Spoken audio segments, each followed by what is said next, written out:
I love racing games. I also love great endings. Unfortunately, these two things rarely go together. With the lack of story and characters, the most you can hope for from most old-school racing games is a simple congratulations message. For today's episode of Game Over, I want to highlight 3 badass arcade racing games that blew up the competition and gave us fun and memorable conclusions. Turn back now if you don't want to know what happens next, because today we're going to spoil the stories and endings for Hot Chase, S.T.U.N, Runner and Chase H.Q. This is Game Over, the early years.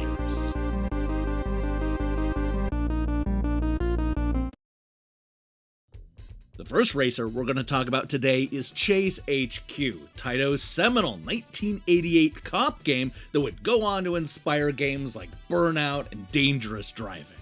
The story revolves around a pair of officers who are especially good at high-speed pursuits, which is good, because this game is loaded with them.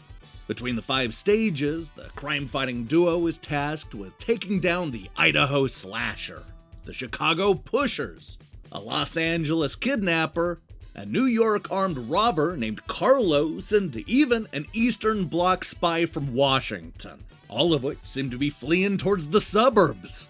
The levels are episodic, not unlike what you might find in all those cop shows. It doesn't really build to anything big, but I am a fan of how they handled this ending. After bringing all 5 criminals to justice, this is what happens next.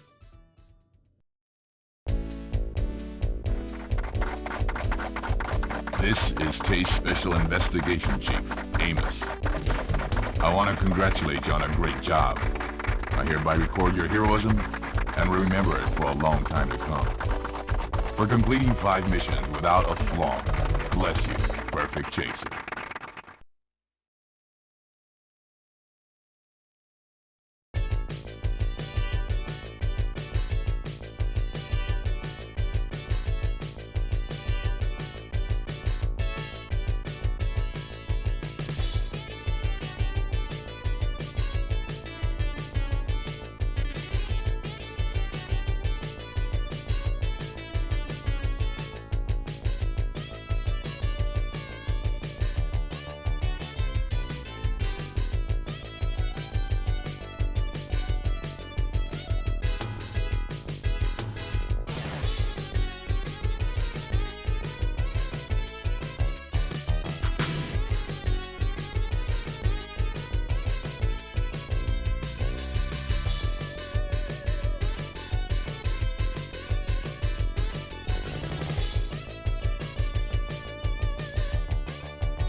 So, if you thought Chase HQ had a paper-thin story, wait until you get a load of S.T.U.N Runner.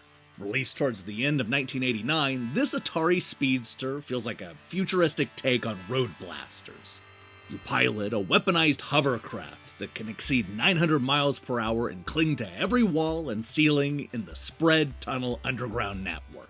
Plain and simple, the goal is to travel as far as you can and try to reach the ultimate challenge, which is an endless race filled with surprises. Yeah, there's not a lot to work with here, so you won't be surprised that the ending is also a little on the simple side. After going as far as you possibly can through the tunnel system, this is what happens next.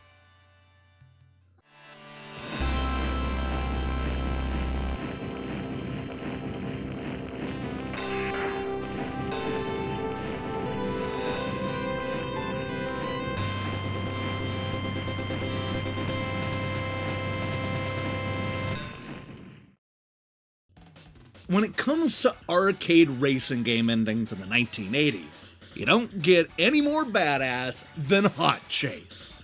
In fact, there's an argument to be made that this long-forgotten Konami racer has one of the greatest video game endings of all time. And you know what? The beginning is a lot of fun too. We're told this expensive car is filled with explosives that will detonate any minute now. And if that wasn't bad enough, the entire village explodes and the car narrowly escapes. It's now our job to get this car as far away from civilization as possible, which means dodging traffic and dealing with the ensuing bad guys. This means driving through rural communities, avoiding the cacti in the desert, escaping the circling helicopters on the bridge, looking out for pillars in the swamp, and even taking on a fighter jet in the snow-covered mountains. The car and camera takes a few bullets, but we eventually make it to safety. And this is what happens next.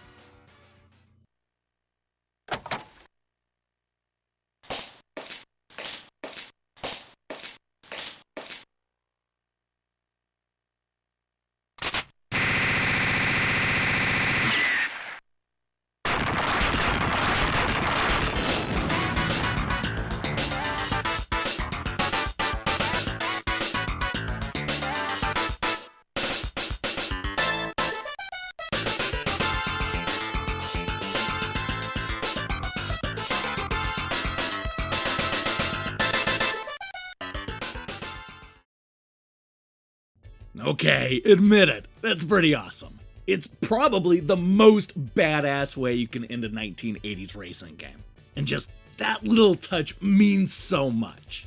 But how many times do you see a guy jump out of his car and immediately start shooting it with a machine gun? Oh, I love it so much.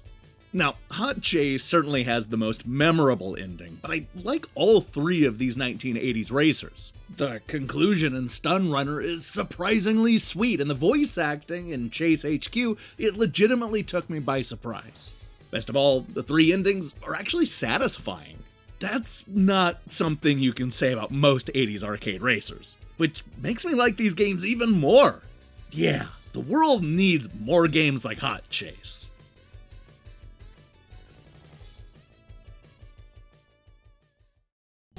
Hey, thanks for watching this episode of Game Over, the early years. If you liked what you saw here, then you should know that we post new episodes almost every Monday.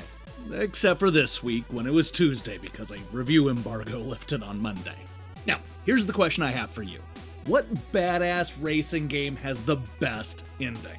Obviously, I'm talking about these three games, but maybe you can think of a badass racing game with a better ending. Let me see your picks in the comments below. In other news, we'll be back later this week with a brand new episode of Electronic Gaming Monthly's Best and Worst. Unfortunately, my scanner died on me today. But you know what? I'm gonna try to not let it impact the quality of this upcoming episode. You should go ahead and look for that soon. In the meantime, I strongly recommend you click that subscribe button and support what we're doing here. Until then.